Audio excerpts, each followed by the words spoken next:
ஒரு வாரம் மட்டும் பிரிஞ்சாலே போதும் என் போர்வையோ உனையே கேக்கோ சடுகுடு ஆட்டம் தொட தொட போட மனசுதான் காரணம் அடடடா சொல்லி அடங்கிடா ஒன்ன திருத்ததான் பார்க்கணும் சாரலில் ஒரு தேநீர நீட்டுற என் கண்ணாளா கொடையில ஒரு மழையில நீ வானத்த கண்ணூர கொண்டாந்து சேர்த்தாயடா. இந்த படம் வந்து எனக்கு தமிழ் மேம் ஒரு 1 இயர் பேக் சொன்னாங்க. இந்த படம் வந்து நாங்கள் ஸ்டார்ட் பண்ணுறதுக்கு முன்னாடி ஒரு சாங் ஒன்று பண்ணோம். தேன்முல் சாங் கொஞ்சம் பயம் ஆயிடுச்சு. ஒன்றும் இல்லை, டக்கு நம்மளே கூப்பிட்டுட்டாங்களா, அதான். ஸோ என்னென்னா அந்த சாங் மூலிமா தான் எங்களுக்கு இந்த ப்ரொடியூசர்ஸ்கெல்லாம் பேசினோம். இந்த படம் பார்த்திங்கன்னா முழுக்க முழுக்க ஒரு ஒரு ஒரு ஒரு நார்மலாக நடக்கிற ஒரு ஒரு ஒரு கதை தான் ஆக்சுவலாக. இது என்னென்னா இப்போ ஆணவ கொலை நிறையா நடந்துக்கிட்டு இருக்குது. ஸோ அதை நம்ம வந்து என்னென்னா அதை பேஸ் பண்ணி இருக்கும். பட் ஆனால் அதை எப்படி சொல்கிறது, அது ரொம்ப பேரை வந்து புண்படுத்தாமல் அது ஒரு நேச்சுரலாக சொல்லி முடிச்சிருக்கோம். படம் பாருங்கள். கேமரா ட்ரை பண்ணியிருக்கோம், பார்த்துட்டு சொல்லுங்கள். எல்லாருக்கும் நன்றி. வணக்கம் எல்லாருக்கும். நான் ஸ்வாகதா கிருஷ்ணன். ஆக்சுவலி நான் இன்றைக்கி வந்து தமயந்தி அக்காக்காவும் ஜேசு சார்க்காவும் தான். ஆக்சுவலி காயல் என்னோடய முதல் படம். நான் ஒரு பின்னணி பாடகியாக தான் இருந்தேன். ஒரு 15 வருஷம் வேலை பார்த்தேன் தமிழ் சினிமாவில். எனக்கு ஐடியாவே இருக்கலை, நான் வந்து ஆக்டிங் எல்லாம் வருவேன்னு எனக்கு ஐடியாவே இருக்கலை. ஆனால் அப்போது ஒரு நாள் இவங்களும் என்னோடய ஃபியான்ஸே, எனக்கு இப்போ அவர் தான் என் கணவர், அவங்க 2 பேரும் வந்து கதை சொன்னாங்க அக்கா. அப்போ கதை கேட்டுட்டு என்னுடைய ஹஸ்பண்டுக்கும் உங்களுக்கும் ஃப்ரெண்ட்ஷிப் பயங்கரமாக ஆயிடுச்சு, ரொம்ப செல்லம் ஆயிட்டாங்க. அப்புறம் அவங்க 2 பேரும் ரொம்ப அழகாக எனக்கு எடுத்து சொல்லி, நீ பண்ணணும், ஏன் பண்ணணும், நிறைய பேருக்கு வாய்ப்பு கிடைக்கிறது இல்லை, உனக்கு இவ்வளோ அழகான ஒரு கதாபாத்திரம் அமுதாங்கிற பியூட்டிஃபுல்லான ஒரு கேர்ளோட ஒரு கேரக்டர் கிடச்சிருக்கு, நீ அவசியம் பண்ணணும்னு சொல்லி ரொம்ப என்னை மோட்டிவேட் பண்ணி காயல் படத்துக்குள்ளே நான் அப்படி தான் நுழைஞ்சேன். ரொம்ப அழகாக கதை சொல்லுவாங்க தமயந்தி அக்கா. கதை சொல்கிறதே வந்து ஒரு பியூட்டிஃபுல் எக்ஸ்பீரியன்ஸாக இருக்கும். ஒரு குழந்தைக்கு சொன்னால் எப்படியே கேட்கும் இல்லையா, கண் அசைக்காமல் அவ்வளோ அழகாக சொல்லுவாங்க தமயந்தி அக்கா கதை சொல்லும் போது. அப்போ எனக்கு அவங்க மேலே ரொம்ப லவ் ஆயிடுச்சு. அதுக்கப்புறம் நான் வந்து காயல் படம் குள்ளே வந்துட்டேன். ஜேசு சாரை தான் முதல் நாள் நான் பார்க்குறேன். நான் அவரை மீட் பண்ணதே இல்லை. ரொம்ப அருமையான மனிதர். ஃபோன் பண்ணால் கூட மேன் ஆஃப் ஃபியூ வேர்ட்ஸ்ன்னு சொல்லலாம். ஒரு 4 வரி தான் பேசுவார். அதுவாம்மா இதாம்மா, சரிம்மா, ஓகேம்மா, ஒன்றும் கவலைப்படாதம்மா, நான் பார்த்துக்கிறேம்மா, அவ்வளோதான் சொல்லுவார். ஸோ வண்டர்ஃபுல் கை. அதே மாதிரி எனக்கு ஒர்க் பண்ணும்போது ஷூட்டிங்கில் வந்து எனக்கு சுத்தமாக அனுபவமே கிடையாது. ஆக்சுவலி நான் தியேட்டர் தான் பண்ணிகிட்டு இருந்தேன். ஸோ சினிமாவோட அனுபவம் எல்லாம் இன்ச் பை இன்ச் எனக்கு அக்கா சொல்லிக் கொடுப்பாங்க. அதை லிங்கேஷ் எனக்கு ரீஹைட்ரேட் பண்ணிகிட்டே இருப்பார். நம்ம ஹீரோ லிங்கேஷ், அது பாரு அன்றைக்கி அக்கா சொன்னாங்கல்ல, அது மாதிரி பண்ணு கம்ஃபர்டபுளாக இரு சொல்லிவிட்டு என்னை ஒரு கைத்தாங்களாக கொண்டு போய் இந்த படம் நடிக்க வச்சாங்க. அதுக்கு எல்லாருக்குமே ரொம்ப பெரிய நன்றி தெரிவிச்சுக்கணும். ஃபஸ்ட்டு லிங்கேஷ்க்கு நிறைய அட்வைஸ் பண்ணுவார் எனக்கு. ஏய் இப்படி பண்ணு அப்படிலாம் சொல்லுவார். மோர் லைக் படி ப்ரோ. தென் அனுமோல் சேச்சி, எனக்கு கண் வந்து ரொம்ப பவர்ஃபுல்லாக இருக்குது. ஒரு சீன் பண்ணிகிட்டு இருந்தோம் நாங்கள், ரொம்ப எமோஷ்னல் ஒரு சீனு. அப்போது ஸ்வாகதா, உன்னோட கண்ணிலேயே நீ வந்து நிறையா கன்வே பண்ண முடியும், நிறைய கான்வர்சேஷன் வைக்க முடியும்னு எனக்கு ரொம்ப ஒரு மோட்டிவேஷன் கொடுத்து, அதை எப்படி யூஸ் பண்ணுறது, என் ஐப்ரோஸ் எப்படி யூஸ் பண்ணுறது வரைக்கும் எனக்கு அவ்வளோ அழகாக சொல்லி கொடுத்தாங்க அனுமோல் சேச்சி. மறக்கவே மாட்டேன் நான். Same, she's amazing. அனுமோல் சேச்சி வந்து இன்னும் நிறையா நம்ம பார்க்கணும். எக்ஸ்ட்ராடினரி ஆக்டர், எனக்கு ரொம்ப இன்ஸ்பிரேஷன் அவங்க. அண்ட் டாடி, ஐசாக் டாடி, நாங்கள் பயங்கர சில் buddies. We have had great fun during the shoot. And Justin sir, thank you so much. எனக்கு தேன்மொழி பாடுறதுக்கு ஒரு ஆப்பர்ச்சுனிட்டி கொடுத்தீங்க. ரொம்ப அழகான ஒரு மெலடி. ஐ திங்க் உங்களுக்கு பிடிச்ச அளவு பாடிருக்கேன்னு நினைக்கிறேன். Thank you so much. Karthik sir, thank you. எனக்கும் நானும் ஒரு சினிமா ஃபேஸ், ஒரு கேமரா ஃபேஸ்னு எனக்கே நீங்கள் காமிச்சிங்க. நான் ரொம்ப நர்வஸாக இருந்தேன். எனக்கு கொஞ்சம் கூட கான்ஃபிடென்ஸ் இருக்கல. நான் படத்துக்குள்ளே நடிக்க வந்தப்போ, எனக்கு அந்த கான்ஃபிடென்ஸ் குடுத்தது கார்த்திக் சாரோட camera work and editor Praveen sir. Thank you so much. Everybody whose your ஒரு சின்ன ஒரு இன்னைக்கு ரொம்ப மெமரபுளாக ஒரு விஷயம் நடந்தது. அது நான் இன்னைக்கு சொல்லியே ஆகணும். அங்கிள் ட்ராட்ஸ்கி மருது அங்கிள் வந்து நான் பிறந்த நாள்லேருந்து எனக்கு அவரை தெரியும். ஆனால் அவரை இன்னைக்கு தான் தடவை நான் பார்க்குறேன். அது வந்து ஒரு பியூட்டிஃபுல்லான ஒரு ஸ்டோரி. எனக்கு வந்து பார்த்தது எனக்கு ஷாக் ஆகிட்டேன் நான் இன்னைக்கு. எங்கள் அப்பாவும் ட்ராட்ஸ்கி மருது அங்கிளும் வந்து சைல்ட்ஹுட் பெஸ்ட் ஃப்ரெண்ட்ஸு. இன்னி வரலையும் எங்கள் அப்பாவுக்கு அம்மாவா அப்பா அப்பா என்னோட அப்பாவும் 2 பேரும் மதுரை தான். நானும் மதுரை தான் பிறந்து வளர்ந்தது எல்லாமே. எங்கள் அப்பாவும் மதுரை தான் பிறந்து வந்தது. எங்கள் அப்பாவுக்கு ஃபஸ்ட்டு ஒரு ஷர்ட் மெஜரா கோட்ஸில் போய் டெய்லர் பண்ணி வாங்கி கொடுத்தது ட்ராட்ஸ்கி மருது அங்கிள் தான். ஸோ இது வந்து எங்கள் அப்பா ஒரு நார்மல் கார்மெண்ட் எம்ப்ளாயி. அதுக்கும் ட்ராட்ஸ்கி அங்கிளுக்கும் சம்மந்தமே இல்லை. இவர் வேறு மாதிரி ஜீனியஸ், க்ரியேட்டிவ் ஜீனியஸ். எங்கள் அப்பா ஒரு நார்மல் கார்மெண்ட் எம்ப்ளாயாக இருந்தார். எங்கள் அப்பா எனக்கு பிறந்த நாள்லேருந்து ட்ராட்ஸ்கி மருது அவரோட படங்கள் பாரு, விகடனில் காமிப்பார், அவரோட படங்கள் காமிப்பார். அத்தனை விஷயங்கள் இன்ஸ்பயர் பண்ணி, நீ சினிமாவில் போகணுமா, நீ போகலாம், நீ பாடலாம், நீ என்ன வேணுமோ பண்ணலாம் தங்கம், ஆனால் இந்த மாதிரி வரணும், you should be such a fine artist like Trotsky மருதுன்னு சொல்லி வளர்த்தாரு.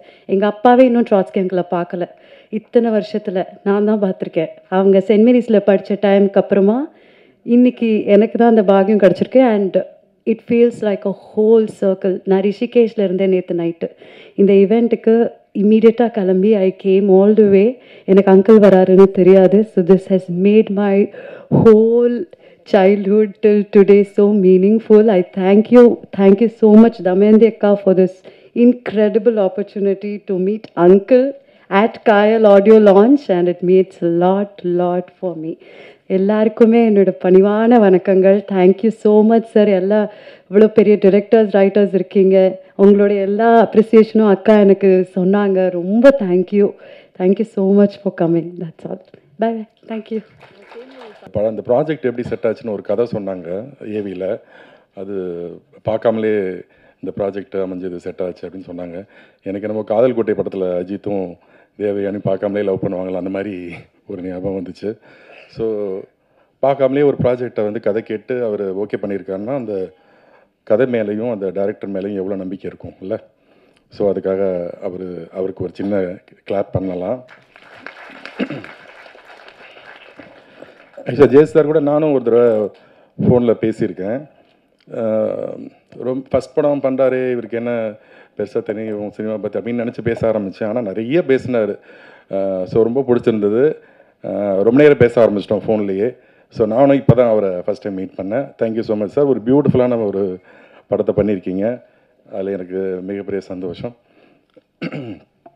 காயல் படம் வந்து எனக்கு இதில் ரொம்ப பிடிச்சது என்னென்னா அந்த டைட்டில். அது நீங்கள் படம் பார்த்தா தான் தெரியும். அந்த படத்துக்கும் கதைக்கும் அந்த டைட்டிலும் நம்மலாம் தலையை உடச்சிக்குவோம். பழைய படத்துலேருந்து என்ன பாட்டை வச்சு டைட்டில் வைக்கலாம் அப்படிலாம் யோசிப்போம். பேக் வாட்டர்னு நினைக்கிறேன் இல்லைன்னா கடல் சார்ந்த இடமும். அது இல்லாமல் அந்த கடல் சார்ந்த இடம், கடல்லேருந்து பிரிஞ்சு வந்து தனியாக ஒரு நீர்ப்பரப்பு இருக்கும்ல, அதை கூட காயல்னு சொல்லுவாங்க, பேக் வாட்டர் மாதிரி. அது வந்து நான் படம் பார்த்து முடிச்சுட்டு வந்தோன்னே ஐயோ காயல்னா இது அர்த்தமா, அப்போ எவ்வளோ அழகாக யோசிச்சிருக்காங்க அப்படின்னு எனக்கு ரொம்ப பிரமிப்பாக இருந்தது. அந்த டைட்டில் பார்க்கும்போது ரொம்ப பொறாமையாகவும் இருந்தது.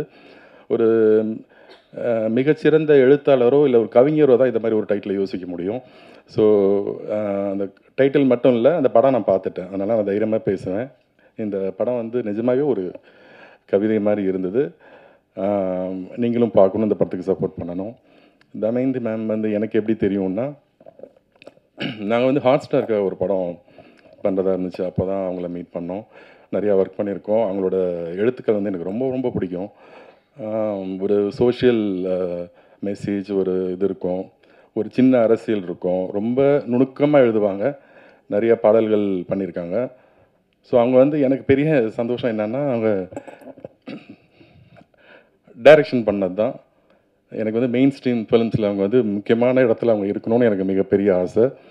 ஸோ அதாவது கமர்ஷியல் படங்களும் நிறைய பண்ணணும். முன்னணி இடத்துல அவங்க வரணும் நான் ப்ரே பண்ணிக்கிறேன். அது இல்லாமல் இந்த படத்தில் ஆக்ட் பண்ண ஆர்டிஸ்ட் டெக்னீஷியன்ஸ் எல்லாத்துக்கும் என்னோட மனமார்ந்த வாழ்த்துக்கள். அனுமல் மேமோட மலையாள படங்கள் நிறைய நான் பார்த்துருக்கேன். ஸோ ரொம்ப பிடிக்கும் எனக்கு அவங்கள. எனக்கு தெரிஞ்ச அயலிக்கு முன்னாடிலாம் இது பண்ணிட்டாங்கன்னு நினைக்கிறேன். ஸோ சூப்பராக இருந்தது பெர்ஃபார்மன்ஸ், எல்லாரோட பெர்ஃபார்மன்ஸும் நல்லா இருந்தது. லிங்கேஷ் அவரும் தெரியும், பரியர் பெரும்பாலில் பார்த்துருப்பீங்க, மிரட்டியிருப்பார். ஸோ எல்லாத்துக்குமே இந்த படத்தில் ஒரு நல்ல பேர் கிடைக்கும். டெக்னீஷியன்ஸ் மெயினாக வந்து கேமராமேன் கார்த்திக், நீங்களே விஷுவல்ஸ் பார்த்துருப்பீங்க, ரொம்ப நல்லா இருந்தது. எனக்கு அவரோட ஒர்க் பிடிக்கும், அவரையும் தெரியும். இந்த படத்துக்கு அப்புறம் நீங்களும் வேறு லெவல் போயிடுவீங்க, என்னோடய வாழ்த்துக்கள். மியூசிக் டைரக்டர் நிஜமாகவே இதெல்லாம் மேடைக்காக சொல்லலை, நீங்களே பாட்டு கேட்டிருப்பீங்க, சூப்பராக இருந்தது. திருச்சிட்டம்பலத்தில் தேன்மொழி சாங் எவ்வளோ ஹிட் ஆச்சோ அதை விட இந்த பாட்டு ஹிட் ஆகணும்னு நான் வந்து வாழ்த்து சொல்லிக்கிறேன். இதுக்கப்புறம் நிறைய படங்கள் நீங்கள் பண்ணணும்.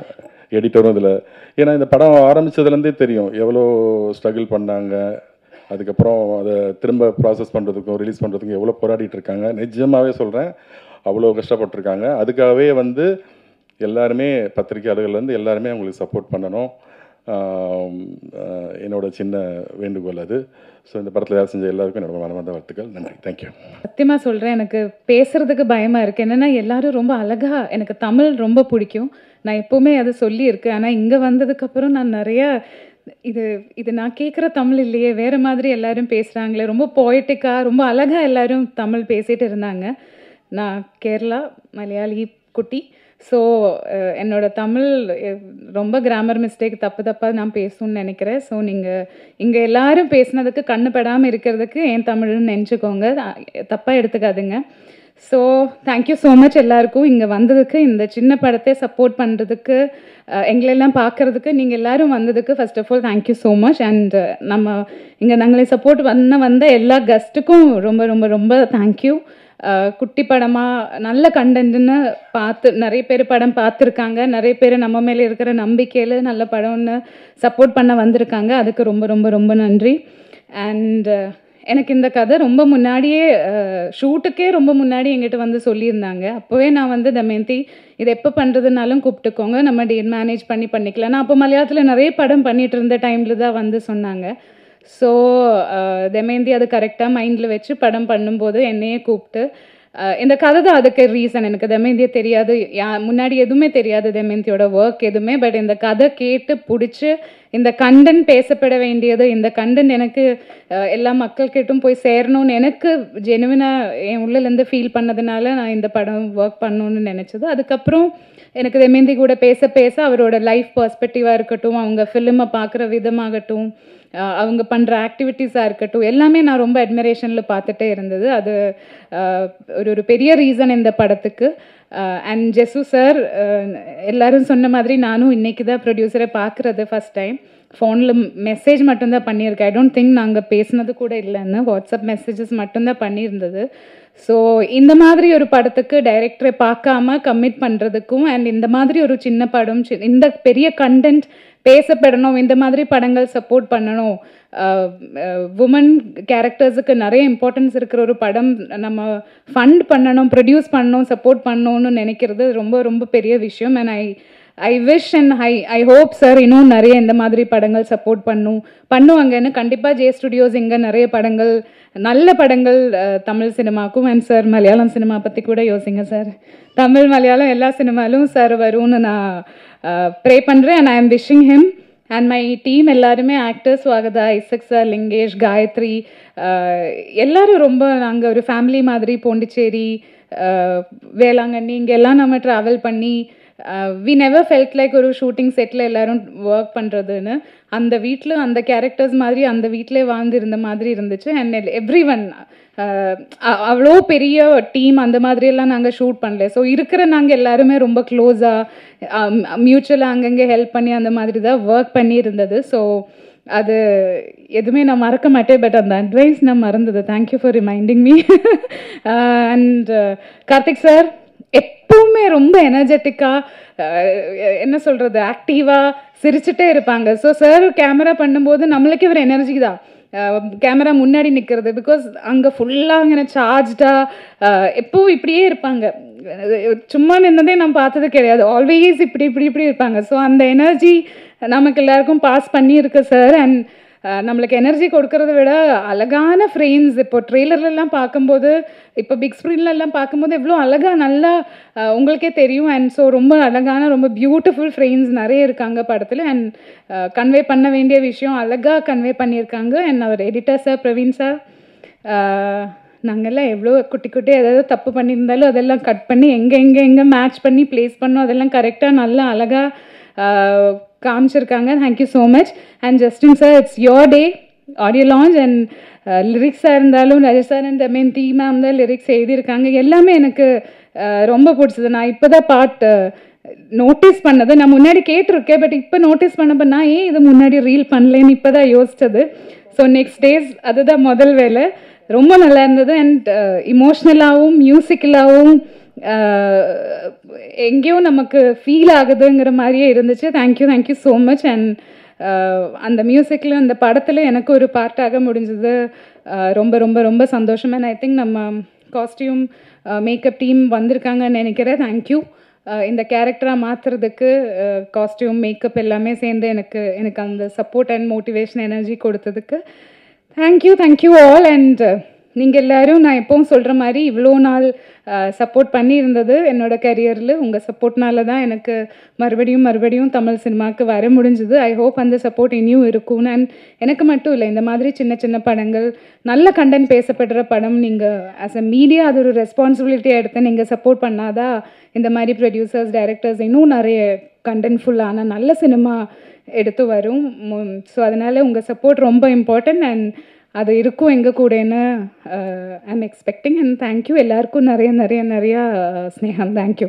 அண்ட் கவிதா, ரொம்ப நல்லா அழகாக பேசுகிறீங்க. தேங்க்யூ. அண்ட் ஒரு சேர் போட்டு உட்காந்துக்கோங்க, நீங்கள் ரொம்ப நேரமாக நின்றுட்டு இருக்கீங்க. சேர் போட்டு கொண்டு போனா வாட் இஸ் திஸ்? தேங்க்யூ. முதல்ல இந்த ப்ரோக்ராமுக்கு எல்லோரும் வந்ததுக்கு நான் ரொம்ப தேங்க்ஸ் சொல்கிறேங்க. இந்த ப்ராஜெக்ட் ஒரு சோஷியல் காஸ் கமிட் ஆகிருக்கிற ஒரு ப்ராஜெக்ட் இது. அதனால் இது பண்ணதில் எனக்கு ரொம்ப இதில் பார்ட் ஆஃப் திஸ் ப்ராஜெக்ட் எனக்கு ரொம்ப சந்தோஷம். பார்ட்டாக இருக்கிறதுல எனக்கு ரொம்ப ரொம்ப சந்தோஷம். நீங்கள் எல்லோரும் இந்த ப்ரோக்ராமுக்கு வந்ததில் எனக்கு ரொம்ப சந்தோஷம். And thanks. நீங்கள் வந்து ஸ்பெஷலி மீடியாவோட சப்போர்ட்டு, உங்களோட சப்போர்ட் இல்லாமல் இப்போ இருக்கிற சிச்சுவேஷனில் மேலே வர்றது ரொம்ப கஷ்டம். ஸோ மீடியா சப்போர்ட்டு, உங்களோட சப்போர்ட் இல்லாமல் எங்களால் மேலே வர முடியாதுன்னு தான் சொல்ல முடியும். ஸோ உங்கள் சப்போர்ட் கண்டிப்பாக எங்களுக்கு வேணும். இன்னும் இதை பற்றி நல்லா பாசிட்டிவாக நீங்கள் ரிப்போர்ட்ஸ் எல்லாம் கொடுக்கணும். இந்த படத்தோட ஷூட்டிங் வந்து யோசிச்சு பாருங்களேன், பீச் ஓரமாகவே போச்சு. அப்படியே நம்ம வந்து எங்கன்னா பிக்னிக் போனோம், டூர் போனோம் அப்படின்னு யோசிச்சோம்னா பீச்சு அந்த மாதிரி இடங்கள் தான் யோசிப்போம். அந்த மாதிரி இடங்களாகவே தான் நாங்கள் ஷூட் பண்ணோம். ஃபுல்லாகவே இந்த படம் ஃபுல்லாகவே அப்படியே ட்ராவல் பண்ணியே தான் எடுத்தோம். பாண்டிச்சேரி, வேளாங்கண்ணி, அந்த மாதிரி காரைக்கால், அந்த மாதிரி இடங்களில் தான் நாங்கள் ஷூட் பண்ணோம். அங்கே எல்லாமே வந்து எங்கள் தமயந்தி மேம் வந்து எங்களுக்கு வந்து லோக்கல் கார்டியன். அவங்க வந்து ஃபுல்லாக நாங்கள் எப்போ சாப்பிட்ணும், எப்போ தூங்கணும், எல்லாம் அவங்களே பார்த்துருவாங்க எங்களை. ஃபுல் டேக்கிங் கேர், டீச்சர் மாதிரி அவங்க. Thank you ma'am. Thank you sir. Thank you for giving such a beautiful project.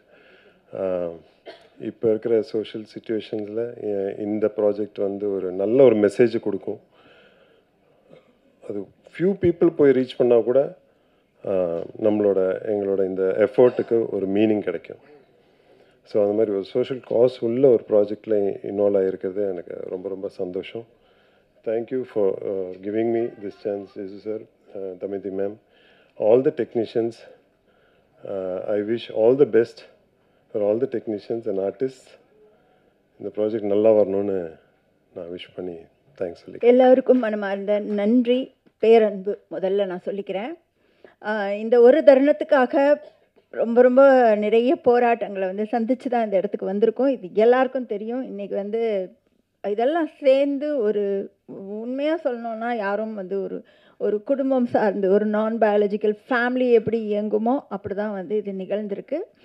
நான் ரொம்ப சாதாரணமான ஒரு நடுத்தர ஆசிரியர் குடும்பத்திலிருந்து வந்தவள். எனக்கும் சினிமாவுக்கும் எந்த சம்மந்தமும் கிடையாது. கலை ரீதியாக வாசித்து அதுக்கப்புறம் அது தொடர்ந்து எழுதி அதன் மூலமாக வாழ்க்கை ஒரு கட்டத்தில் கொண்டு போய் நிப்பாட்டும் பொழுது பொருளாதார ரீதிக்காக அதை தேடுறதுக்காக நான் வந்து ஆர்ஜே ஆனேன். 10 வருட ஆர்ஜே வாழ்க்கை. அப்போ தான் எனக்கு தெரிஞ்சுது மனிதர்கள் அவ்வளோ முக்கியமானவர்கள் அப்படின்னு சொல்லிட்டு. எல்லார்கிட்டையும் கிரே ஷேட் இருக்குது, எல்லார்கிட்டையும் ஒயிட் ஷேட் இருக்குது. பட் பியூட்டிஃபுல் ஹியூமன் பீயிங்ஸ் நம்ம வாழ்க்கைக்கு ரொம்ப சொந்தம். நம்ம தனியாக வந்து பிறந்து வளர்கிறதுக்காக எந்த சூழலுக்காகவும் நம்ம வந்து படைக்கப்படலை அப்படின்னு சொல்லிட்டு ரொம்ப முக்கியமான விஷயம். நான் திருநெல்வேலியிலேருந்து வந்தவள்.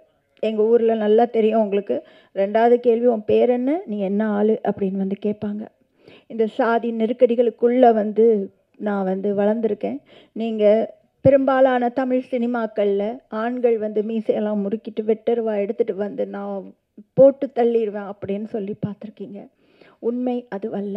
இன்னைக்கு கவினா இருக்கட்டும், இன்னைக்கு தொடர்ந்து ரித்தன்யாக்கள் எல்லோரும் வந்து மரணிப்பதற்கு பின்னால் ஒரு சின்ன சமூக சூழ்ச்சி இருக்குது. அது ரொம்ப அமைதியாக இருக்குது. நீங்கள் எந்த பெண்ணையும் எப்போதுமே சாதி அடையாளத்தோடு பார்க்கவே மாட்டீங்க. ஆனால் பெண்கள் ஒரு குடும்ப அமைப்பில் நிறைய சாதி அதிகாரத்தை கையில் உள்ளவங்களாக தான் இருக்காங்க. அவங்க படித்தவங்களாக இருக்கலாம். நீங்கள் பார்த்தீங்கன்னா கல்வி வந்து எங்கள் ஊரை மீட்டெடுத்துரும் அப்படின்னு நினச்சோம். ஆனால் கல்வி மீட்டெடுக்கலை. நல்லா சம்பாதிக்கிற கவின் வெட்டப்பட்டான். இதுதான் எங்கள் ஊருடைய நிலைமை வந்து அப்படி தான் இருக்குது. அப்போது என் வாழ்க்கையில் எப்படி நான் என்னுடைய தேர்வை நிராகரித்து என் வாழ்க்கை பல்வேறு திசைகளில் போனோம். நம்ம ஒரு கனவு கண்டிருப்போம் இல்லையா, ஒரு பெண்ணா நம்ம வாழ்க்கை இப்படி தான் போகணும்னு சொல்லிட்டு. அது கலைச்சி போடும் பொழுது, சீட்டு கட்டு மாதிரி கலையும் போது வாழ்க்கை நம்மளை கையை பிடிச்சி கூட்டிகிட்டு போகும். நமக்கு வேறு வழி இருக்காது. நம்ம அது பின்னாடி போக வேண்டிய ஒரு நிர்பந்தம் இருக்கும். ஆனால் திரும்ப வாழ்க்கை எதை நோக்கி உங்களை நீங்கள் நேசிக்கிறீங்களோ அதை நோக்கி எடுத்துகிட்டு போகும். ஒரு பெண் தமிழ் சினிமாவில் நிறைய வந்திருக்கு ஆண்கள் பார்வையில் பெண்கள் எப்படி அப்படின்னு சொல்லிட்டு. ஆனால் பெண்களுடைய கதைகள் சொல்லப்பட்டிருக்கா ஆத்மார்த்தமா, உண்மையா, அவங்க என்ன நேசிக்கிறாங்க, அவங்க என்ன வந்து தேர்வு செஞ்சதை விரும்புகிறாங்க, அவங்க என்ன சாப்பிட விரும்புகிறாங்க, சின்ன சின்ன விஷயங்கள் குறித்து இருக்குதா அப்படின்னா நான் பல விஷயங்கள் இருக்குது. ஆனால் ரொம்ப ஆத்மார்த்தமாக ஒரு பெண்ணால் படைக்கப்பட்ட படைப்புகளில் இது ஒன்றாக இருக்கும்னு நினைக்கிறேன். ஏன்னா இது என் வாழ்க்கை சார்ந்த கதை. இதில் போலித்தனம் இல்லை. இதில் வந்து உண்மையை தவிர வேறு எதுவுமே இல்லை. இதில் ஆண்கள் வந்து ஒருத்தர் நேசிப்பாங்க. உண்மையை சொல்லணும்னா லிங்கேஷ்க்கும் ஐசக்குக்கும் நிறைய காதல் காட்சிகள் இருக்குது இதில். அப்புறம் இந்த குரூ ஃபுல்லாகவே நான் வந்து நன்றி சொல்லணும். மீரா வந்து எனக்கு முதல் பட வாய்ப்பு கொடுத்தவர். அது நான் எப்போவுமே என் மனசில் வந்து சுமந்துட்டுருக்கேன். இந்த நிகழ்ச்சியில் அவர் இருக்கணும் அப்படின்னு ஆசைப்பட்டேன். அவர் வந்து இருக்கிறாரு. மித்ரன் சார், அவர் வந்து ஒரு அற்புதமான மனிதர். அவர் வந்து அவருடைய கலைத்திறமையை நான் அப்படியே ஆன்னு பார்த்துருக்கேன். நிறைய கற்றுருக்கேன் அவர்கிட்ட. அவர் என் கூடவே வந்து ட்ராவல் பண்ணார். மனிதர்கள் நம் கூட உடன் இருத்தல் தான் வாழ்க்கையினுடைய மிகப்பெரிய பலம். அதிஷா சொன்ன மாதிரி தம்பிகள் நிறைய உள்ள ஒரு வாழ்க்கை எனக்கு. அங்கே ஆனந்த், பிரகதீஷ், சுற்றி தம்பி தான், லிங்கேஷ், எல்லாருமே வந்து என்னென்னா ஆண்பால் பெண்பால்னு விகடனில் நான் எழுதியதை வாசித்து எனக்கு முதல் கால் அதிஷாட்டம் தான் வந்தது. அது அவன் மறந்துருக்கிறானா இல்லையான்னு தெரில, எனக்கு ஞாபகம் இருக்குது. உங்கள் வாழ்க்கையை நீங்கள் உண்மையாக பகிரும் பொழுது அதில் உள்ள வலியும் வேதனையும் சார்ந்து அடுத்த ஒரு பெண்ணிற்கோ அடுத்த ஒரு ஆணிற்கோ, நான் ஜெண்டர் டிஃப்ரென்ஸில் கொண்டு வரல, யாருக்கும் இந்த வழியை நீங்கள் எப்போதும் கொடுக்காதீர்கள் அப்படிங்கிறது தான் ரொம்ப முக்கியமான விஷயம். அண்ட் நான் அங்கிருந்து வந்தவள். நீங்கள் எல்லாம் கேமராவோட உட்காந்துருக்கீங்கல்ல, அங்கேருந்து நான் வந்திருக்கேன். பேட்டிக்காக இருந்திருக்கேன். என் வாழ்க்கையின் எல்லா தேவைகளுக்காகவும் நான் இருந்திருக்கேன். இது சின்ன படம்னு நான் சொல்ல மாட்டேன், சின்ன பட்ஜெட்டில் எடுத்த படம். நீங்கள் இந்த ஃப்ரேம்ஸை பார்த்தீங்கன்னா தெரியும். எல்லாருடைய உழைப்பு, ஜஸ்டினோட உழைப்பு, பிரவீனோட உழைப்பு, ரமேஷ் வைத்தியா அவர் பாட்டு எழுதியிருக்காரு. நீங்கள் கேட்டிங்கன்னா அவர் எப்படி குத்தாட்டம் போடுவாரோ அதே மாதிரி இருக்கும் அந்த பாட்டெலாம். நிவாஸ் அப்படி ஆத்மார்த்தமாக எழுதியிருக்கிறாரு. மருது சார், நான் 14 வயசில் முதல்ல விகடனில் கதை எழுதினதுலேருந்து என்னோடய ஒவ்வொரு அட்டைப்படமும் போன அட்டைப்படம் வரைக்கும் அவர் தான் போட்டிருக்காரு. அப்படி தொடர்ந்து பயணிக்கிற ஒரு மனிதர்கள் தான் எனக்கு பயங்கர பலம். நான் வந்து இழப்புகளை குறித்து எதுவுமே பேச விரும்பலை. இதெல்லாம் இந்த இழப்புகளெல்லாம் சந்திக்கும் போது இந்த மனிதர்களை எல்லாம் எனக்கு வாழ்க்கை வந்து தந்திருக்கு அப்படிங்கிற ஒரு விஷயம். நான் ப்ரெஸ்ஸில் இருந்திருக்கேன். நான் ப்ரெஸ்ஸை ரொம்ப நம்புகிறேங்க. இந்த மாதிரியான ஒரு முயற்சியை ஒரு தயாரிப்பாளர் வந்து என்னை பார்க்கவே இல்லை. அவருக்கு நான் யாருன்னு தெரியாது. என்னோடய எழுத்துக்கள் வேணால் பரிச்சயமாக இருக்கும். அவர் ஒரு ஃபோனில் ஒரு கதை சொன்னதை வச்சு என்னை நம்பி ஒரு பணம் முதலீடு பண்ணுறாருன்னா நான் அவருக்கு 200% உண்மையாக இருக்கணும்னு நினைப்பேன். எனக்கு வேறு எதுவுமே கண்ணில் படாது. படப்பிடிப்பு தளத்தில் இந்த படத்தை முடிக்கணும், இந்த படத்தை முடிக்கணும், 28 நாளில் முடிக்கணும், 26 நாள் நம்ம எல்லாரும் ஷூட்டு, 2 நாள் தனியாக ஹெலிகேம் ஷூட்டு, நான் கார்த்திக் அப்புறம் மிஷ்கினோட ஆண்டனின்னு ஒரு ஹெலிகேம் அப்புறம் 3 பேரும் தனியாக கேமராவில் போய் நாங்கள் எடுத்திருக்கோம். இது எல்லாமே தான் எனக்கு மனசில் இருந்ததை தவிர வேறு எதுவுமே அந்த 28 நாள் 30 நாள் எனக்கு கண்ணிலே தெரியல. ஆனால் இந்த படத்தை இப்போ நாங்கள் உங்கள் கையில் கொடுக்குறோம். நீங்கள் என்னை உங்களில் ஒருத்தியாக நினச்சி இந்த படத்தை எடுத்துட்டு பலமாக போகக்கூடிய சக்தி உங்களுக்கு இருக்குது, நான் நம்புகிறேன். நீங்கள் தான் இது கூட துணை நிற்கணும். நான் ஏற்கனவே சொன்ன மாதிரி உடனிருத்தல் தான் மிகப்பெரிய பலம். இந்த மாதிரியான படைப்புகளில் கலை ரீதியாக நாம் நம்மளுடைய பெண்கள் வாழ்க்கையில் அரசியலை நாம் பேசினா தான் சமூகத்தில் அது பிரதிபலிக்கணும்னா ரொம்ப இன்றைக்கி பிரதிபலிக்குமா நாளைக்கு பிரதிபலிக்குமான்லாம் தெரியாது, ஆனால் பிரதிபலிக்கும். கண்டிப்பாக அடுத்த திருநெல்வேலிலேருந்தோ தெற்கு பகுதிகளிலேருந்தோ படம் எடுக்க வரக்கூடிய தமயந்திகள் ரொம்ப சந்தோஷமாக ஒரு படத்தை எடுப்பாங்க. நன்றி, வணக்கம். செய்க தவம் நெஞ்சே தவம் செய்தால் எய்த விரும்பியதெல்லாம் எய்தலாம்.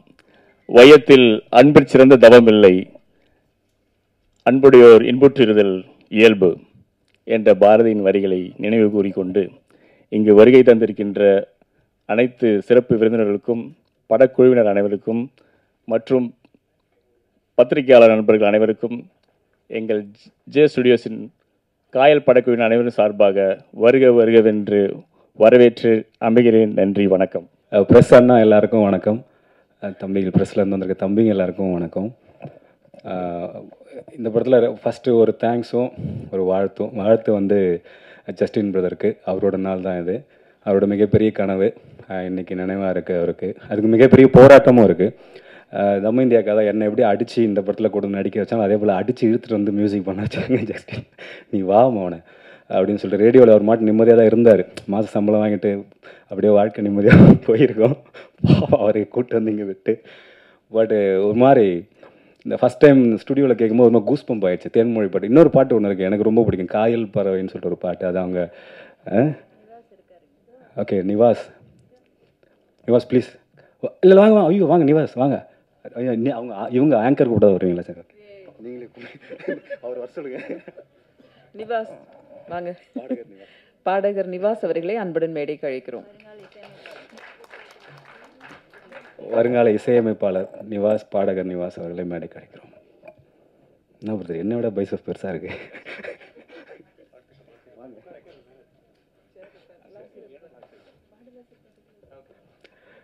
ஆக்சுவலாக நான் கம்போசிங் நிவாஸ் பாடும்போது தான் போயிருந்தேன். அது ஐயோ இப்படி ஒரு நல்ல பாட்டு இருக்க படத்தில் நம்ம நடிக்கிறோமான்ற மாதிரி எனக்கு பயங்கர ஹாப்பி ஆகிடுச்சு. அவ்வளோ செம்மையான ஒரு பாட்டு. அதை வந்து அவங்க ரொம்ப காயலோட அசட்டாக அக்கா வச்சுருக்காங்க, அதை ரிலீஸ் பண்ணுவாங்க. ஸோ ஜஸ்டின் பிரதருக்கு மிகப்பெரிய வாழ்த்துக்கள். அடுத்து ஒரு மிகப்பெரிய நன்றி. இப்போ நான் சொல்ல போகிற நபருக்கு நன்றி சொல்ல போகிற நபருக்கும் எனக்கு எந்த சம்மந்தமும் கிடையாது, பார்த்தது கிடையாது, பேசுனது கிடையாது. பார்த்துருக்கேன்னா நான் தூரம் இருந்து பார்த்துருக்கேன். அப்புறம் அவரோட இயக்கத்தை நான் பார்த்துருக்கேன். அந்த படம் எனக்கு ரொம்ப பிடிச்ச படம். அது கதை இப்போ வேண்டாம். ஒரு ஆணோட ஒரு நல்ல தோழி இருந்தால் அது ஒரு சூப்பரான ஒரு பவராகவும் இருக்கும், ஒரு பயங்கர ஹாப்பியாகவும் இருக்கும். அது ஒரு மாதிரியான ஒரு உலகம். அது நல்ல பெண் தோழிகள் நான் சொல்கிறது நட்பாக இருப்பாங்களா அவங்கள சொல்கிறேன், நீங்கள் வேறு எதுவும் கம்பேர் பண்ணாதீங்க. அவங்க இருந்தால் அந்த உலகம் வேறு, அவங்களுக்கு இது புரியும். அதே போல் ஒரு பெண் கூட ஒரு நல்ல ஆண் நண்பர் இருந்தார்னு வச்சுங்களேன், ஒரு நல்ல நண்பன் இருந்தால் அந்த உலகம் வேறு. அது ஒரு சூப்பரான ஒரு பவர், ரொம்ப அழகாகவும் இருக்கும். அதோட சந்தோஷமும் வேறு. முதல் நாள் காயல் ஷூட் அப்போ நான் வந்து மித்ரன் சார் அங்கே பார்த்தேன். நாங்கள் பூஜை போடும்போது அவர் அங்கே இருந்தார். அப்போது பாண்டிச்சேரியில் ஷூட்டு முதல் நாள். நாங்கள் பூஜையிலே வந்து கடலுக்கு தான் பூ தூவணும். சாமி ஃபோட்டோலாம் எதுவும் கிடையாது, கடலுக்கு தான் பூ தூவி அந்த கடலுக்கு தான் இது பண்ணி படையெல்லாம் வச்சுட்டு அதுக்கப்புறம் நாங்கள் இருந்து அன்றைக்கி முதல் நாள் ஃபஸ்ட்டு டேக்லேயே சார் வந்துட்டு கிளாப் பண்ணிவிட்டு அங்கே கிளம்புனாங்க. அதுக்கப்புறம் தமயந்தி அக்கா இந்த படத்துடைய பிரச்சனைகள் அப்போல்லாம் ஒவ்வொரு டைமும் மித்ரன் சாரை சொல்லிக்கிட்டே இருப்பாங்க. இன்றைக்கி இறுதி நாள் சொல்ல முடியாது, இன்றைக்கி ஒரு நல்ல நாள். அதுவுமா இன்றைக்கும் அவர் கூட இருந்துக்கிட்டே இருக்கார் மித்ரன் சார். இப்படி ஒரு நண்பன் கிடைக்கிறதுக்கு பெரிய விஷயம். தமயந்தியாக்கு இது போல் நிறைய நண்பர்கள் சம்பாரிச்சு வச்சுருக்காங்க சினிமாவில். அதுதான் காயலை வந்துட்டு இவ்வளோ தூரம் கொண்டு வந்துச்சு. பல பிரச்சனைகள் காயலில். ஸோ நன்றி வந்து மித்ரன் சார் தான் நான் சொல்லணும். இந்த காயல் இன்னைக்கு இந்த இடத்துல நிற்குதுன்னா அதுக்கு காரணம், மிக முக்கியமான காரணம் எங்கள் எல்லாரையும் தாண்டி மித்ரன் சாருக்கு ஒரு மிகப்பெரிய பங்கு இந்த படத்தில் உண்டு. அதை நான் ஃபோனில் தான் கேட்டுக்கிட்டே இருக்கேன். ஸோ அதுக்கு நன்றி. நான் இந்த படத்தில் நானும் ஒரு பார்ட்டாக இருக்கும்போது நான் சொல்லணும் அப்படின்னு நான் ஆசைப்பட்றேன். அப்புறம் ஜேசு சார், சுவாகதா பேசினாலோ கூட, அனுமோல் பேசினாலோ கூட நான் ஜேசு சார் சத்தியமாக பேசுனதே கிடையாது. ஒரே ஒரு டைம் ஜேசு சாருக்கு பாண்டிச்சேரியில் இருக்கும்போது ஒரு மெசேஜ் பண்ணியிருக்கேன், வாட்ஸ்அப்பில் பேசியிருக்கோம். அப்போ வந்துட்டு ஒரு பெரிய சிக்கல், ஷூட்டிங் அங்கேருந்து நகர்த்தலாமா வேண்டாமா என்னும்பொழுது அது ஒரு பெரிய ஒரு சின்ன பட்ஜெட் படங்களில் வர ஒரு சிக்கல் தான் அது, ஆஸ் யூஷுவல். இப்போ நான் ஒரு அப்போ தான் ஒரு ஹீரோவாக 2-3 படங்கள், சின்ன பட்ஜெட் படங்கள் பண்ணதுனால, நீலம் ப்ரொடக்ஷனில் இருந்ததுனால, கொஞ்சம் நான் அதை கற்றுக்கிட்டு இருந்ததுனால என்னால் அதை ஃபேஸ் பண்ண முடியுன்ற ஒரு நம்பிக்கையில் எனக்கு ஒரு கால் வந்துச்சு. அப்போ யூஎஸில் என்ன லிங்கேஷ் பண்ணலான்னு போது, சார் த்ரோ ஆன் பண்ணுங்கள், பார்த்துக்கலாம், அடிச்சிடலாம் சார், ஒரே ஸ்கெடியூலில் போயிட்டு வந்துடும், திரும்பி வந்துட்டா பண்ண முடியாது சார் அப்படின்னும் போது அந்த ஒரு வார்த்தை, லிங்கேஷ் போகலாம் லிங்கேஷ் அப்படின்னாரு. அவ்வளோதான், நானும் அவரும் பேசுனது. அதுக்கப்புறம் இப்போ தான் பார்க்குறோம், இப்போ தான் பேசுகிறோம். ஸோ இந்த ஒரு புதுப்படம் பண்ணுறதுக்கு இல்லை பல பிரச்சனைகள் அதை தாண்டி இந்த படம் ஒரு புது ப்ரொடியூசர் டைரக்டரை பார்க்காமலே பண்ணலாம். ஏன்னா இந்த படத்தோட கதையை யார் படித்தாலும் பண்ணிவிடுவாங்க. எனக்கு வந்து அக்கா கதை சொல்லும்போது கூட பெரிய நம்பிக்கை வரல அந்த கதை மேலே. அந்த கதையை படித்ததுக்கப்புறம் இந்த கதை கேமரா தான் நம்மளே போய் எடுத்துடலாம் போல, அந்த மாதிரியான ஒரு உரையாடல் அந்த கதையில் இருந்துச்சு. மேபி அதுதான் வந்து ஜெயசு சாருக்கு நம்பிக்கை கொடுத்துருக்கோம். அந்த கதையை படிக்கும்பொழுது வந்துட்டு ஒரு மாதிரி ஒரு பொயட்டிக்காக இருந்துச்சு. ஒரு தமிழில் படிக்கிற ஒரு நாவல், நம்ம அழகான ஒரு காதல் நாவல் படித்தா எப்படி இருக்கும், அந்த துணி வந்து அந்த ஸ்கிரிப்டில் இருந்துச்சு. அது மேபி ஜெயசு சாருக்கு ஒரு நம்பிக்கை கொடுத்துருக்கலாம். அதுதான் எனக்கு தெரிஞ்ச இந்த படம் ஆரம்பத்துக்கான கதையாக இருந்திருக்கும். ஸோ காயல் பற்றி எனக்கு உண்மையாலுமே நிறைய பேசணும், பயங்கரமாக பேசணும்னு நினச்சிட்டே வந்தேன். காயல்னு ஒரு ஃபேமிலி எனக்கு கிடச்சிது. பட் பாட்டெல்லாம் பார்த்தப்பறம் என் ஃபேமிலி என்னை விட்டு போயிடுன்னு ஒரு பயம் வர ஆரம்பிச்சு நிறைய மறந்துட்டேன் ஆக்சுவலாக. இவங்க ஆக்சுவலாக எனக்கு காட்டல, இந்த வருஷம் நான் காட்டவே இல்லை. எனக்கு தம்பி நீ வா, உனக்கு ஒன்று வச்சிருக்கேன், ஓகே நம்மளுக்கு பயங்கரமாக ஹீரோவை போட போகிறாங்க போன்னு நினச்சோம். பாட்டில் இப்போ நிறைய ஷார்ட்ஸ்லாம் போட்டு என்ன நடக்குதுன்னு தெரியல. என் வீட்டுக்கு போனால் சரி எல்லாத்தையும் நம்ம ஃபேஸ் பண்ணி தான் ஆகணும், ஹீரோவானா ஃபேஸ் பண்ணி தான் ஆகணுன்ற இடத்துக்கு நானும் நகர்ந்துட்டேன். Okay, Swagatha and Isaac sir, Anumol, அப்புறம் காயத்ரி வரல, அப்புறம் பரத் மச்சி, ரமேஷ் திலக், எல்லாருமே ஒரு ஃபேமிலியாக இந்த படத்தை நாங்கள் நடித்தோம். ஆக்சுவலாக இந்த படத்துக்குள்ளே நான் வந்ததுக்கான மிக முக்கியமான காரணம் அப்படின்னு ஒருத்தர் இருப்பார்ல, தமயந்தியாக்கெல்லாம் எனக்கு யாருன்னே அப்போ தெரியாது. கார்த்தி தம்பி தான். ஆக்சுவலாக பயங்கர ஆக்டிவாக அவர் இப்படி நிற்கவே மாட்டார், அப்படி நடந்துக்கிட்டே இருப்பார்னு அனுமோல் மேடம் சொன்னாங்களே. ஆக்டிவாக அதெல்லாம் கிடையாது, அவனுக்கு காலில் ராடு வச்சிருக்க, ஒருத்தர் நிற்க முடியாது. அடிக்கடி டென்ஷன் ஆகிடுவான். தம்பி விட்றா பார்த்துல, அவனுக்கு ஒரு கேமரா கொடுத்தா போதும், ஒரு கேமரா கொடுத்துட்டு அவன் கேட்குற லென்ஸ் கொடுத்தா போதும், செம்மையாக ஃப்ரேம் வச்சிருவான். சும்மாலாம் வைக்க மாட்டான். அண்ணே அப்படி போங்கன்னு சொல்லிட்டு ஒன்றுவான். என்ன நான் 1 கிலோமீட்டர் தூரத்தில் இருப்பான், அவங்க இங்கேயோ இருப்பான், நடங்கன்றுவான். எனக்கு செமக்கும் வந்து டே ஏன்டா அப்படி பண்ணுறேன். கிட்ட வந்து பார்த்தோன்னே அந்த ஷார்ட்டை காட்டுவான், ஏன்னா இவ்வளோ சூப்பராக இருக்குது. அதானே அப்படி தான் சூப்பரான ஒரு கேமராமேன். கார்த்தி வந்து நானும் வந்துட்டு காலேஜ் ரோட்னு ஒரு படம், முதல் படம், அதில் தான் 2 பேரும் ஒர்க் பண்ணார். கேமராமேன் கார்த்தி தான். ஏன்னா நான் தானே அப்போ அந்த படத்துக்கு பாதி ப்ரொடக்ஷன் பார்த்துக்கிட்டேன், ப்ரொடியூசர் என்ன நம்பி தான் கொடுத்தாரு. பார்த்தீங்களா அந்த படத்தில் சுவாகதா பாட்டு பாடிருக்காங்க, பட் எனக்கு அது தெரியாமல் இருக்கு. அவங்ககிட்ட நாங்கள் சொன்னது இவ்வளோ தானே காசு இருக்குது கார்த்திக், என்ன பண்ணலாம், நான் பார்த்துக்கலானே. ஸோ அந்த ஒரு கேமரா இருந்தால் போதும் கார்த்திக்கு. அவன் நினைக்கிற அந்த ஃப்ரேமை, இயக்குனர் கேட்குற அந்த ஷாட்டை, அதோடைய அழகு குறையாமல், அதோடைய அந்த உரையாடல் குறையாமல் ரொம்ப அழகாக ஒளிப்பதிவு பண்ணிவிடுவார் கார்த்தி. ஸோ கார்த்திக்கு இந்த படம் ஒரு சூப்பரான படமாக கண்டிப்பாக இருக்கும். ஏன்னா எழுதின விதம் எவ்வளோ பொய்ட்டிக்காக இருந்துச்சோ அதே போல் எடுத்த விதம் பொய்ட்டிக்காக இருக்குன்னா அது மிக முக்கியமான காரணம் வந்து கார்த்தி தான். அதுக்கப்புறம் ஆமாம் கை தட்டுங்க ப்ளீஸ், கண்டிப்பாக. ஏன்னா நீங்கள் படத்துக்கு முன்னாடியே தட்டிடுங்க, கண்டிப்பாக 100% படம் பார்த்ததுக்கப்புறம் கார்த்திக் எல்லாருமே தேட ஆரம்பிச்சிருவீங்க, நல்ல விதமாக தேட ஆரம்பிச்சிருவீங்க. அப்புறம் பிரவீன் சாருக்கு ரொம்ப நன்றி. ஏன்னா நாவலாக இருக்குன்னா அப்போ நாவல் நம்ம ஏற்கனவே 3 மணி நேரம் படிப்போம்ல, அது படமாகனா வந்துட்டு ஒரு 2-2.5 மணி நேரம் தான் உட்காந்து பார்க்க முடியும் போது ஒரு 2.25 மணி நேரம் இருந்துச்சு. பிரவீன் சார் ரொம்ப நைஸாக சொல்லுவோம், சார் எப்படி அது சார் நம்ம பார்த்தலாம் விடுங்கத்தில் அப்படின்னுவார். ஸோ அந்த படத்தை ரொம்ப அழகாக அந்த ஜூஸ் குறையாமல், அந்த பொய்ட்டிக் குறையாமல், அந்த விஷுவல்ஸோட எந்த சென்ஸுமே குறையாமல் அதை அடுக்கி வச்சதில் மிகப்பெரிய பங்கு வந்து பிரவீன் சாருக்கு உண்டு. ஸோ பிரவீன் சாருக்கு மிகப்பெரிய நன்றி. So okay. அப்புறம் அனுமோல் மேடம்க்கு எனக்கு பெரிய சீன்ஸ் இல்லை, ஆனால் ஒவ்வொரு நாளும் பொறாமப்படுற மாதிரி தமைந்தேக்கான்னு சொல்லிட்டே இருப்பாங்க. நேற்று அனுமோல் நடித்தாங்க தம்பி, பிரிச்சுட்டாங்க தம்பி, ஐயோ அப்படின்வாங்க. ஆமாம், எனக்கு ஒரு சீனி அவங்ககிட்ட கொடுக்காதீங்க, இதை மாதிரி புகழ்ந்துக்கிட்டே இருங்க அப்படின்னுவேன்.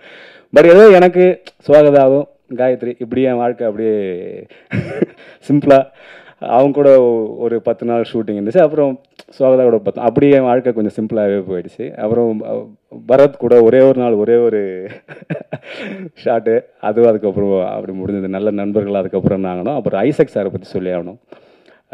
நிறைய வில்லன் கதாபாத்திரம் நம்ம அவரை பார்த்துருப்போம், ஆனால் ரொம்ப குழந்தையா அப்படி ஒரு மனிதன் நான் பார்க்கவே முடியாத அளவுக்கு ஒருத்தர் இருந்தார். பயங்கர சூப்பரான ஒரு நண்பன் தான் அவர். ஆக்சுவலாக அவர் வேறு எங்கேயுமே அவர் இருக்க முடியாது. எனக்கு ஒரு நல்ல ப்ரோ அவர். ஆக்சுவலாக ஸ்பாட்டில் அவ்வளோ ஜாலியாக என் கூட பேசிக்கிட்டு 2 பேரும் உட்காந்து நிறைய ரொம்ப நேரம் நைட்டு ஷூட்டு தான். நாங்கள் 2 பேரும் ரொம்ப செம்ம ஜாலியாக 2 பேரும் உட்காந்து ரொம்ப நேரம் பேசிக்கிட்டே இருப்போம். அந்த சீனை தாண்டி நாங்கள் 2 பேரும் பேசிக்கிட்டே இருப்போம். ஒரு சூப்பரான ப்ரோ எனக்கு அந்த படத்தில் கிடச்சார். இறுதியாக இயக்குனர் பற்றி, ஏன்னா என்னோட லைஃப் வந்துட்டு ரொம்ப நேரம் பேசுகிறேன்னா தெரியல, பட் பேசிடுறேன் நான்.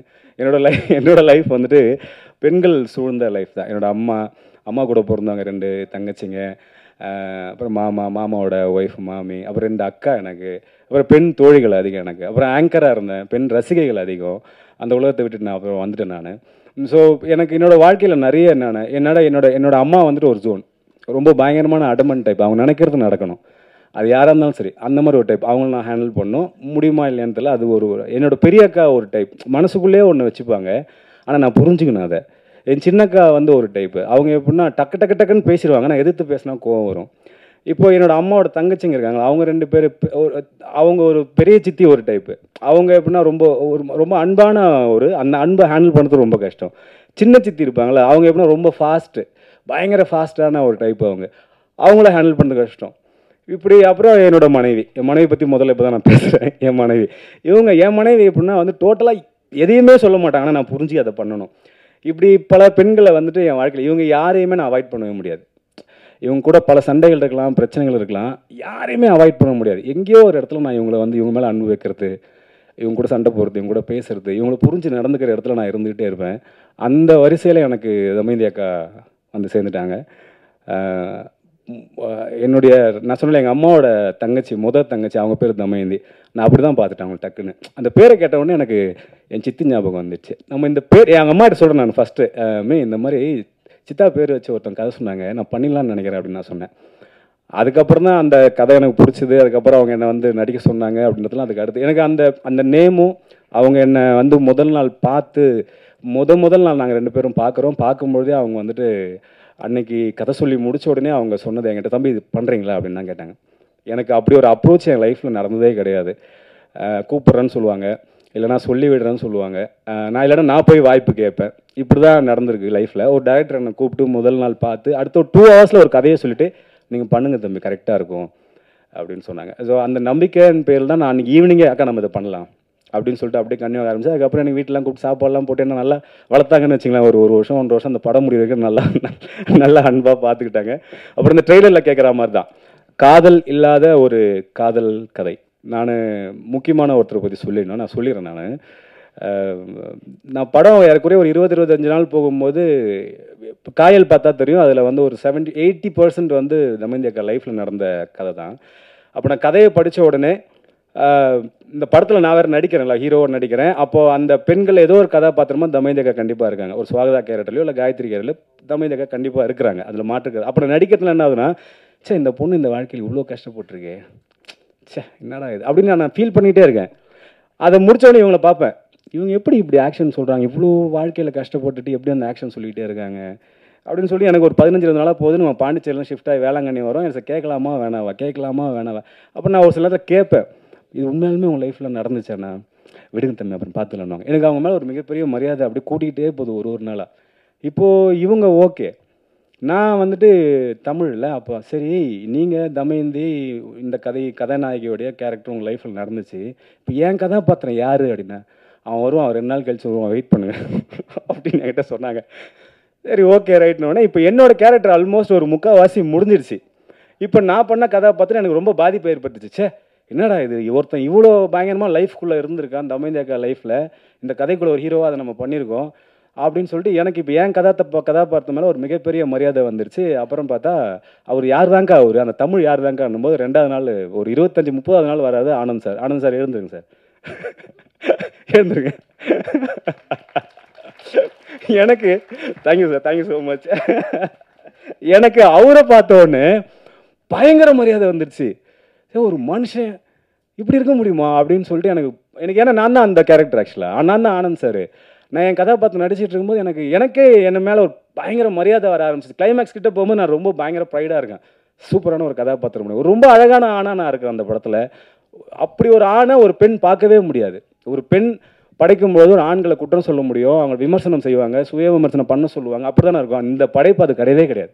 ஒரு பெண்ணோட படைப்பில் ஆண்கள் எல்லாம் ரொம்ப அழகாக இருப்பாங்க. அதுதான் ரொம்ப முக்கியம். நான் வந்துட்டு இந்த படம் ஒத்துக்கின்ற காரணம் கேட்டது என்ன, அதில் ஆண்கள்லாம் ரொம்ப அழகாக இருக்காங்க அப்படின்னா அதான் தம்பி அப்படின்னாங்க. ஸோ அதுக்கு மிகப்பெரிய நன்றி நான் தமயந்தியாக்காக சொல்லணும். இப்படி ஒரு பெண் பார்வையில் ஒரு ஆண்கள் அழகாக இருக்கிற விஷயம் ஒன்று வருதில்ல, அது ரொம்ப பாசிட்டிவான விஷயம். அதுக்காகவே நாமெல்லாம் போய் படம் பார்க்கணும். எல்லா ஆண்களும் கண்டிப்பாக இந்த படத்தை பார்த்துருங்க. இவ்வளோ நேரம் நான் பேசுனதை கேட்டதுக்கு மிகப்பெரிய நன்றி. நிகழ்ச்சிக்கு வந்த எல்லாருக்கும் நன்றி, சிறப்பு விருந்தினர்கள் எல்லாருக்கும் ரொம்ப ரொம்ப நன்றி. Thank you so much, thank you so much.